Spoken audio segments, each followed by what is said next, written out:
Hi ಎಲ್ಲರಿಗೂ. ಇವತ್ತು ನೋಡಿ ನಾನು ಹಲಸಿನ ಹಣ್ಣಿನ ಬೀಜವನ್ನ ತಂದಿದ್ದೀನಿ. ಹಲಸಿನ ಹಣ್ಣನ್ನು ತಿಂದು ಅದರ ಬೀಜವನ್ನ ಬಿಸಾಕ್ಬಾರ್ದಾಯ್ತಾ. ಆ ಬೀಜವನ್ನ ನಾವು ಒಣಗಿಸಿ ಇಡಬೇಕು. ಮತ್ತೆ ಅದರಿಂದ ನಾವು ಸುಮಾರು ರೀತಿಯ ಅಡುಗೆಯನ್ನ ಮಾಡ್ಬೋದು. ಹಲ್ವಾ ಮಾಡ್ಬೋದು, ಸಾರು ಮಾಡ್ಬೋದು, ಪಲ್ಯ ಮಾಡ್ಬೋದು, ಮಸಾಲೆ ಸೊಪ್ಪು ಹಾಕಿ ಒಳ್ಳೆ ಒಂದು ಕರಿ ಮಾಡ್ಬೋದು, ಅಥವಾ ಒಣಮೀನು ಹಾಕಿ ಕೂಡ ಒಂದು ಒಳ್ಳೆ ಮಸಾಲವನ್ನ ಕೂಡ ಮಾಡ್ಬೋದು. ನಾನಿವತ್ತು ಇದರಿಂದ ಸುಕ್ಕವನ್ನ ಮಾಡ್ತಾ ಇದ್ದೀನಿ. ಬನ್ನಿ ಹಾಗಾದ್ರೆ ಸುಕ್ಕವನ್ನ ಯಾವ ರೀತಿ ಮಾಡೋದು ಅಂತ ನೋಡುವ. ಅದಕ್ಕಿಂತ ಮುಂಚೆ ನನ್ನ ರೆಸಿಪೀಸ್ ಎಲ್ಲ ನಿಮ್ಗೆ ಇಷ್ಟ ಆಗ್ತಾ ಇದೆ, ವಿಡಿಯೋಗೊಂದು ಲೈಕ್ ಕೊಡಿ. ಹಾಗೆ ವಿಡಿಯೋವನ್ನ ಫ್ರೆಂಡ್ಸ್ ಜೊತೆ, ಫ್ಯಾಮಿಲಿ ಜೊತೆ ಎಲ್ಲ ಶೇರ್ ಮಾಡಿ. ಹಲಸಿನ ಬೀಜವನ್ನ ಕಟ್ ಮಾಡುವ. ಓಕೆ, 4 ಪೀಸಸ್ ಅನ್ನ ಮಾಡ್ತಾ ಇದ್ದೀನಿ.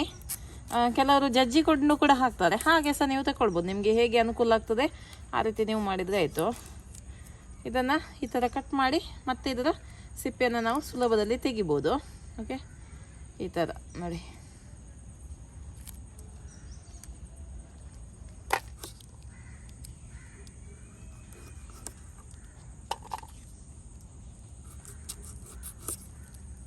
ನೋಡಿ, ಇದನ್ನು ಕಟ್ ಮಾಡಿ ಆಯಿತು. ಈಗ ಚಂದ ಮಾಡಿ ಇದನ್ನು ತೊಳೆಯುವ.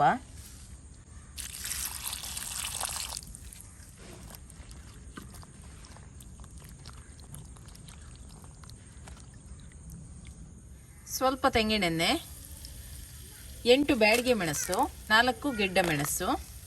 ಮಸಾಲೆನ ಮೊದಲಿಗೆ ಹುರಿದುಕೊಳ್ಳುವ. ನೋಡಿ, ಇದು ಒಳ್ಳೆ ರೀತಿಯಲ್ಲಿ ರೋಸ್ಟ್ ಆಗಿದೆ. ಇದನ್ನು ತೆಗೆದು ಬಿಡುವ. ಇದನ್ನು ನಾವು ಈಗ ಪುಡಿ ಮಾಡ್ಲಿಕ್ಕೆ ಉಂಟು. ಒಳ್ಳೆ ರೀತಿಯಲ್ಲಿ ಇದನ್ನು ಪುಡಿ ಮಾಡಿದ್ರೆ ಆಯಿತು ತಣ್ಣಗಾದ ನಂತರ. ಇದಕ್ಕೆ ಈಗ 1 ಕಪ್ ಅಷ್ಟು ಕಾಯಿ ತುರಿಯನ್ನು ಹಾಕ್ತಾ ಇದ್ದೀನಿ. 1/4 ಚಮಚದಷ್ಟು ಅರಿಶಿಣದ ಪುಡಿ.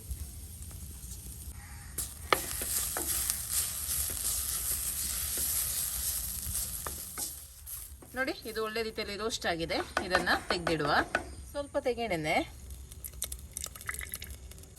1 ಚಮಚದಷ್ಟು ಸಾಸಿವೆ, 1 ಈರುಳ್ಳಿ,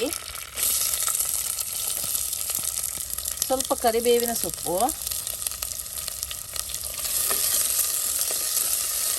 ಈರುಳ್ಳಿ ಸಾಫ್ಟ್ ಆಗಲಿ, 2 ಚಮಚದಷ್ಟು ಶುಂಠಿ ಮತ್ತು ಬೆಳ್ಳುಳ್ಳಿ ಪೇಸ್ಟನ್ನು ಹಾಕ್ತಾ ಇದ್ದೀನಿ. ಇದರ ಹಸಿ ವಾಸನೆ ಹೋಗುವವರೆಗೆ ಇದನ್ನು ಫ್ರೈ ಮಾಡ್ಕೊಳ್ಳಿ. ಈಗ ಹಲಸಿನ ಬೀಜವನ್ನು ಹಾಕುವ.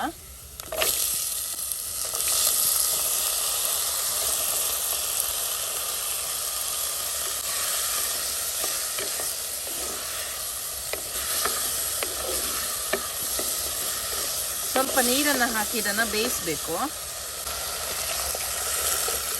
ಇದು ಮುಳುಗುವಷ್ಟು ನೀರು ಹಾಕಿ ಬೇಯಿಸಿದ್ರೆ ಆಯಿತು. ಒಳ್ಳೆ ರೀತಿಯಲ್ಲಿ ಇದು ಬೇಯಬೇಕು. ಕುಕ್ಕರಲ್ಲಿ ಕೂಡ ಮಾಡ್ಬೋದು ನೀವು. 1 ರಿಂದ 2 ವಿಸಿಲ್ ತೆಗೆದ್ರೆ ಆಗ್ತದೆ ಕುಕ್ಕರಲ್ಲಿ. ಹಾಗೆ ಇದಕ್ಕೆ ರುಚಿಗೆ ಎಷ್ಟು ಬೇಕೋ ಅಷ್ಟು ಉಪ್ಪನ್ನು ಕೂಡ ಇವಾಗಲೇ ಹಾಕ್ತೇನೆ.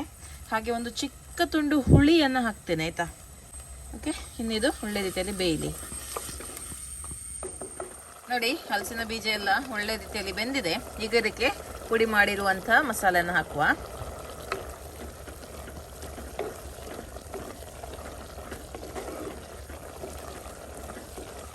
ಹಾಗೆ ಕಾಯಿ ತುರಿಯನ್ನು ಕೂಡ ಹಾಕುವ. ಉಪ್ಪೆಲ್ಲ ಸರಿಯಾಗಿ ಉಂಟಂತ ನೋಡ್ಕೊಳ್ಳಿ. ಮಸಾಲೆಗೆ ಬೇಕಿದ್ರೆ ಸ್ವಲ್ಪ ಉಪ್ಪನ್ನು ಹಾಕಿಕೊಳ್ಳಿ ಅಷ್ಟೇ. ಗಸ್ಸಿ ಟೈಪ್ ಬೇಕಿದ್ರೆ ಗಸ್ಸಿ ಟೈಪ್ ಕೂಡ ಮಾಡ್ಬೋದು ಇದನ್ನು ನೀವು, ಅಥವಾ ಡ್ರೈ ಆಗಿ ಸುಕ್ಕ ಬೇಕಿದ್ರೆ ಆ ಥರ ಕೂಡ ನೀವು ಮಾಡ್ಬೋದು. ಓಕೆ,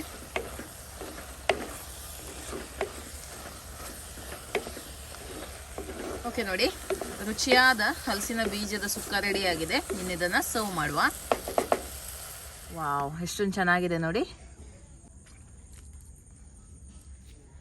ಓಕೆ, ಟೇಸ್ಟ್ ಮಾಡುವಲ್ಲ. ಈ ಸೀಸನಿಗಂತೂ ಹೇಳಿದ ರೆಸಿಪಿ ಇದು. ಈ ಸೀಸನಲ್ಲೆಲ್ಲ ಇದು ತಿನ್ನಲಿಕ್ಕೆ ಒಳ್ಳೆಯದಾಗ್ತದೆ. ಓಕೆ,